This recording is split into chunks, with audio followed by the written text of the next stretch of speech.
Se você ainda não se inscreveu, não esquece, se inscreve agora. E não esquece também no final do vídeo de deixar o seu like. Nessa semana nós lemos uma paraxá muito importante, a paraxá Itró, que traz os 10 mandamentos, a revelação de Deus para o povo judeu no Monte Sinai. Mas a paraxá ela começa de uma maneira interessante, falando Vaishma Itró. Itró, o sogro de Moshe Rabbeinu, ele escutou os milagres que aconteceram, ele escutou a abertura do mar, ele escutou sobre a guerra que o povo judeu venceu contra o povo de Amalek, e ele veio se juntar ao povo judeu, ele veio sentar com Moshe Rabbeinu. Moshe começou a contar para ele todos os detalhes das pragas, tudo o que aconteceu no Egito, todos os grandes milagres que aconteceram. Quando o Itró escutou tudo aquilo que Moshe detalhou para ele, ele deu uma exclamação incrível de: agora eu estou vendo que Deus é maior do que todos os outros deuses, que todas as idolatrias. O Itró era um grande conhecedor de idolatrias, ele tinha procurado a verdade no mundo inteiro e agora ele encontrou a grandeza de Deus e o controle que Deus tem sobre toda a natureza. Mas dos detalhes que Moshe contou, o que chamou tanto a atenção do Itró? Então os nossos sábios falam que o faraó, ele tem 3 conselheiros. Um deles era o Itró, o Bilam e o Iov, o Jó. Esses 3 conselheiros, tudo que o faraó ele queria decidir, ele chamava esses conselheiros. Então quando ele decidiu que ele quer matar os bebês, por quê? Porque tem uma profecia que vai nascer o Salvador do povo judeu. Então ele quer se ver livre de todos os bebês para não correr risco que realmente esse Salvador ele nasça e salve o povo judeu. E ele começa a se aconselhar com seus conselheiros numa sala fechada. E ele falou: olha, vamos queimar os bebês. E os conselheiros falaram: o Deus do povo judeu é um Deus que ele não vai deixar barato.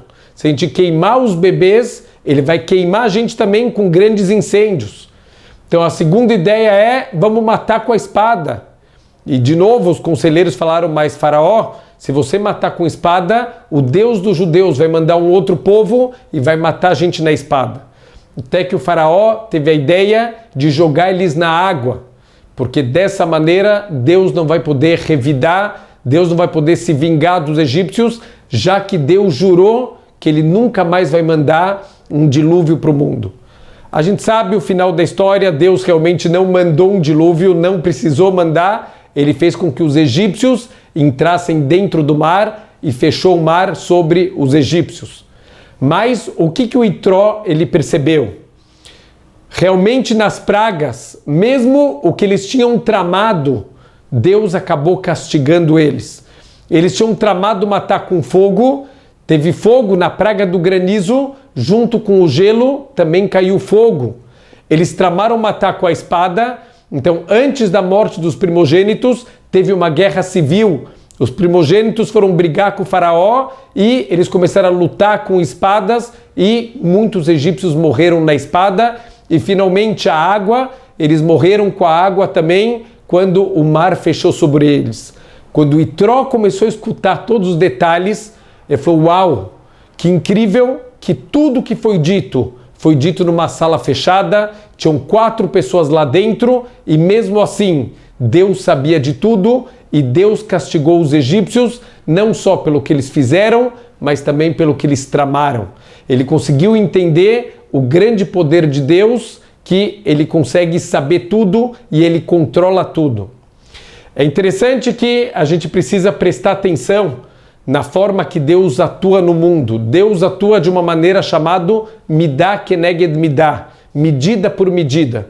Da forma que uma pessoa ela faz uma maldade, assim acaba acontecendo coisas também ruins na vida dela, e o contrário também é válido. Se a pessoa faz coisas boas, se a pessoa faz bondades, isso também volta para a vida dela. Por que Deus faz dessa maneira? Para que a gente possa perceber se Deus está contente ou não com os nossos atos. Quando Deus ele cutuca a gente da mesma maneira que eu estou fazendo maldade para uma outra pessoa, por exemplo, alguém vem gritar comigo e me incomoda. Então a gente tem que parar para pensar, será que eu não estou gritando com os outros Será que eu também não estou causando para os outros sofrimento com a forma que eu estou falando com eles? E o contrário também, quando vem coisas boas, talvez é um sinal que Deus está contente com alguma bondade que a gente está fazendo para uma outra pessoa. Aconteceu uma história incrível, um garoto chamado Yankee, ele ia fazer o bar mitzvah dele, é uma data muito especial para essa criança que está agora se transformando num jovem, que agora ele vai começar a cumprir as mitzvot da Torá, e ele se preparou para o bar mitzvah, ele preparou toda a leitura da Parashá. Quando chegou no dia do bar mitzvah, a família chegou na sinagoga, felizes da vida, e eles têm uma terrível surpresa. O gabai, o responsável lá da sinagoga, ele se enganou e ele marcou 2 meninos para fazer bar mitzvah no mesmo dia.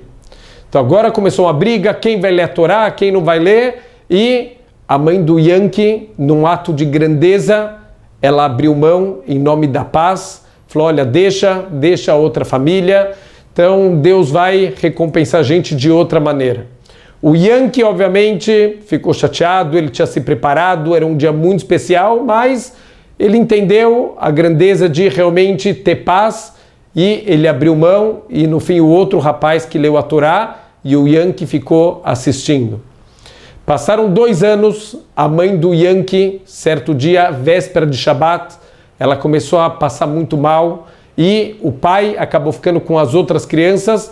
O Yankee acompanhou a mãe até o hospital, começou o Shabat, não dá mais para se comunicar com a família, a mãe começa a fazer exames e os médicos vêm com uma terrível notícia, ela tem que fazer uma cirurgia do coração e é urgente, tem que decidir rápido se faz ou não faz, é uma cirurgia de risco, então a família tem que decidir e o Yankee não tem como falar com a família.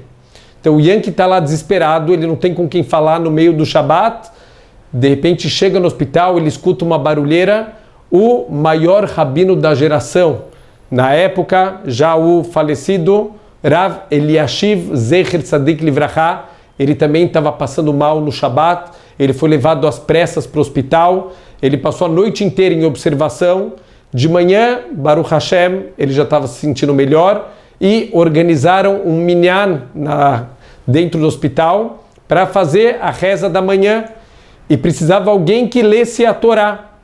Mina Shamayim, a gente sabe que não existem coincidências, naquele dia, naquele Shabat, era exatamente a mesma parashá do bar mitzvah do Yankee. O Yankee sabia aquela parashá de cor, de tanto que ele tinha preparado para o bar mitzvah, e ele falou para o Rav Eliashiv, olha, eu posso ler, e aí ele leu, e o Rav Eliashiv adorou a leitura dele, veio cumprimentar ele no final, e ele aproveitou e falou, Rav, olha, eu queria tentar fazer uma pergunta para o Rav, sua família não deixou pelo teu estado de saúde, mas eu estou desesperado, por favor, posso perguntar? E o Rav Eliashiv permitiu, ele explicou a situação da mãe, e o Rav Eliashiv falou, faz a cirurgia, e Bezrat Hashem vai ter muita brachá, vai ter uma cura completa, pode fazer.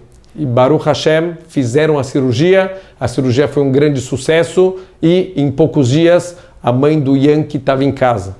Midá keneged midá, medida por medida, aquela mulher, ela quis a paz, aquela mulher quis terminar com uma possível briga grande que aconteceria na sinagoga, na mesma parashá que o Yankee ele teria lido na sinagoga, e aquela mulher abriu mão disso, veio uma grande brachá do maior rabino da geração para ela se curar, e Baruch Hashem, a gente vê que aquela brachá ela realmente funcionou, não só a brachá do Rav Eliashiv, mas a brachá de Deus, daquele que buscou a paz.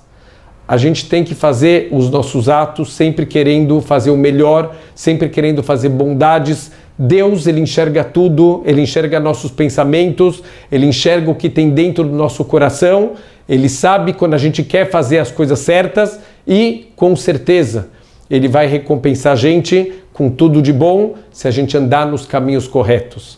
Shabbat Shalom.